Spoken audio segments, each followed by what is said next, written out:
Hello tous et toutes, j'espère que vous allez bien en ce début d'été. Aujourd'hui, je vous fais une vidéo sur la protection énergétique. Je vous apporte mon expérience, mon savoir, ma compréhension de ce qu'est la protection énergétique. Pour ceux qui ne me connaissent pas, je suis Laurence Berthaud, énergéticienne et psychomotricienne. Je me définis comme une thérapeute holistique, multifacette, où j'accède à beaucoup d'outils en énergétique, comme en psychomote, c'est-à-dire plus proche du corps physique. J'accompagne les enfants, les ados et les adultes. Pour plus d'infos, vous avez un lien vers mon site internet dans la description. Est-ce que je suis bien protégée? Regardez, c'est belle labradorite. Ouh là là, c'est la pierre du soignant. Donc, si j'ai la labradorite, je suis protégée. Bah oui et non. La labradorite, effectivement, c'est une pierre éponge qui va absorber à votre place la négativité, mais elle ne peut pas tout. Les cristaux de protection, moi je les vois comme des catalyseurs, comme des filtres, mais qui vont être calibrés sur notre énergie et sur ce qu'on impulse. Ce qui fait qu'on peut se barder de tout un tas de médailles et de cristaux et se faire polluer doublement. Voilà, la meilleure protection énergétique, et ça c'est ce que j'enseigne, elle vient de nous. Elle vient du rayonnement de notre cœur, de ce centre énergétique, et donc de l'amour que l'on se porte, de la bienveillance que l'on se porte. Parce que chacun de nous, nous sommes comme un microcosme, comme un écosystème. Et ça va être difficile de résister, de se protéger. D'ailleurs, résister n'est pas le bon mot, mais ça va être difficile de réguler énergétiquement, émotionnellement, si à l'intérieur de soi, c'est le chaos, le désordre, le désamour. Donc, pour bien se protéger énergétiquement, eh bien, ça passe par descendre à l'intérieur de soi. Il faut comprendre un phénomène en énergétique, dans le monde subtil, c'est que tout fonctionne par résonance. Donc si vous vibrez quelque chose de négatif, si vos opacités, vos blessures sont trop actives, forcément vous allez créer des résonances et attirer plus facilement dans le subtil ce qui est négatif. Et ça, c'est parce que vous allez être sur cette fréquence. Donc tout est encore une question de fréquence. Et ce que j'aime bien à dire, c'est que c'est comme une radio. On peut changer la fréquence. Et on la change en allant investiguer sur ses peurs. Les peurs créent beaucoup de brèches.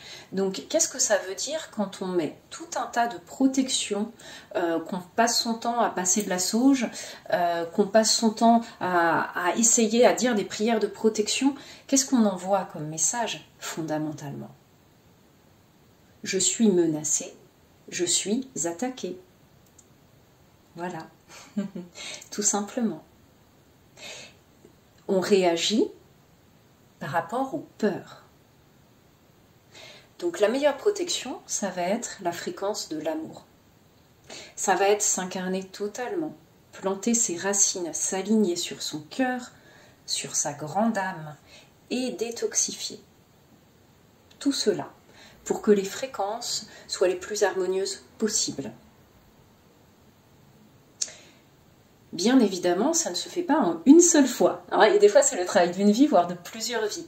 Et que les protections extérieures, elles sont aussi nécessaires parce qu'elles permettent de diriger l'intention. C'est un peu comme des échafaudages, c'est un peu comme des béquilles. On ne peut pas du jour au lendemain rayonner, avoir un rayonnement du cœur suffisamment puissant, avoir nettoyé suffisamment puissamment toutes ces croyances, toutes ces peurs, pour transmuter en lumière la négativité qui vient à nous. En revanche, ce qu'on peut faire, c'est aussi observer la négativité qui vient à nous. Qu'est-ce que ça vient dire des parts de nous qui sont encore à travailler et encore en souffrance? C'est super intéressant quand même. Hein. Voilà, si je me fais continuellement polluer par des gens qui me prennent mon énergie, qui se branchent sur moi, qui me vampirisent, ou même par des entités involutives qui vampirisent, ça veut quand même dire que peut-être je ne pose pas suffisamment mes limites. Et que peut-être que je ne les reconnais même pas, et peut-être que je suis même dans le sacrifice. Donc c'est peut-être sur cette posture-là qu'il faut que je travaille. Vous voyez comme ça peut être intéressant quand même. Et puis, par rapport aux protections énergétiques, c'est intéressant de voir l'intention, la valeur vibratoire du message qu'on met. Moi, au début, je mettais toujours... Alors, j'avais ma médaille de baptême. Alors, en plus, on mélangeait la religion, les croyances, tout était mélangé. Ma médaille de baptême, des labradorites, des symboles que j'avais même tatoués, je sais, 10 000 prières, les choses comme ça. Mais ça partait pas du cœur. Ça partait de mon espace mental qui avait peur. Donc, forcément, c'était moyennement efficace, et en plus ça me mettait dans un cercle vicieux de je dois me protéger de tout. Mais ça, c'est quand on réouvre ses capacités. Partout où on va, on a l'impression qu'il y a des choses qui viennent nous attaquer. C'est vrai ou c'est pas vrai, peu importe. En tout cas, c'est ce qu'on manifeste et c'est ce qu'on vibre. Donc, je récapitule. Pour une bonne protection énergétique, connectez-vous à votre cœur. Sentez sa vibration. Recrutez tout l'amour que vous pouvez avoir pour vous. Appuyez-vous sur l'amour que vous avez pour les autres. C'est ces liens d'amour qui créent aussi une vraie protection. Sentez vos racines énergétiques descendre. Tout simplement, c'est bien poser les pieds au sol et être aussi dans une axialité, déjà du corps. Voilà. Et puis après, il y a toutes les visualisations des bulles de lumière, des bulles de protection. Ça part toujours de là, du chakra énergétique du cœur. Et puis la confiance. Nous sommes tous et toutes des êtres divins par essence.